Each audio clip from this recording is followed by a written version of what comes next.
What's up guys, it's Johnny Candido of Candido Training HQ, and this is a really fun workout for me because I'm doing high bar Olympic beltless back squats and sumo deadlifts beltless. So this is a lot of fun because I'm just focusing on building strength. I'm not doing any competition lifts, so there's no pressure to hit certain numbers. And the squats themselves also felt very awkward, and I just didn't feel particularly strong. I didn't even use 405. And this is the first time I've used under 4 plates in a squat workout in a long time. But that shows that there is a weakness there that I need to work on. The Olympic high bar back squat does come very naturally to me, so I know it's just a matter of time. It's a matter of getting used to the lift. And I don't know when I'm going to add a belt, but I have to say I think I will add a belt pretty soon, because I generally find that the Olympic high bar beltless back squat is a little too far off from my competition style squatting. Usually I prefer, if I'm going to do Olympic squat, to then use a belt, and then if I'm going to go beltless, then either do a hybrid or low bar squat. Also, I want to say that I'm not going to use SBD knee sleeves at all in training, and I might not even use them in competitions anymore, because a lot of people seem to think that they help a lot in terms of the amount of weight you can actually lift. And I used to think that because it felt like that initially, but my squat at Raw Nationals was absolutely terrible, and I don't think it adds anything anymore at all. So I don't need them otherwise. So to me, there's just no point to using them. Also, I've mentioned briefly before, what I'm doing right now is my strength hypertrophy linear program.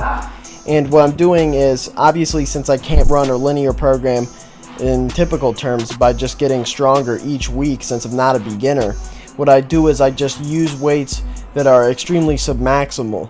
So they're very light, 385 is all I did for squats, and then I did sumo deadlifts for the first time ever. So just want to make it clear, guys, that I'm not 100% decided that I'm going to switch to sumo.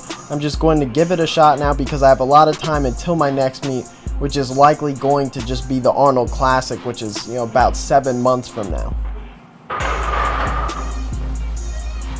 The reason why I'm showing my first 2 warm-up sets is because on the first one, it looked to me like my back was a little bit rounded. So in the next set, I focused on arching my lower back a little bit, but then I think it became a bit hyperextended, as you can see. So that's something I'm playing around with, is just finding a comfortable position for me. You'll notice that my grip width is fairly narrow. It's pretty much just directly under my shoulder to get the shortest range of motion to maximize my leverage.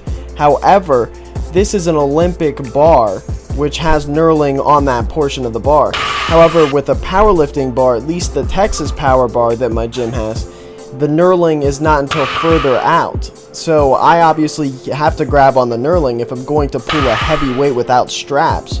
So I think that's going to be a big issue for me. I know that the USAPL and IPF use Olico and Ivanko barbells, but I'm not sure where the knurling starts on those bars. I'm still torn right now on if sumo deadlifts are useful for someone outside of powerlifting, outside of just shortening the range of motion. The biggest thing is I think it might be better for glute activation. At least that's something I'm sensing from this workout.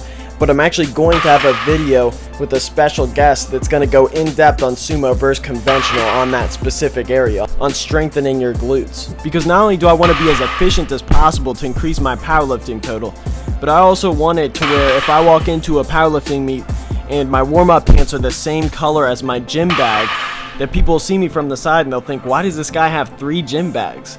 And they'll realize it's just 1 gym bag and 2 big ass cheeks. I'd really like to thank Izzy from Powerlifting to Win. I shouted him out last video. I'd like to thank him so much because, as I probably said in the commentary, that those sumo deadlifts felt awesome. They felt great. It felt like, my back's finally not the limiting factor like it is in the conventional deadlifts.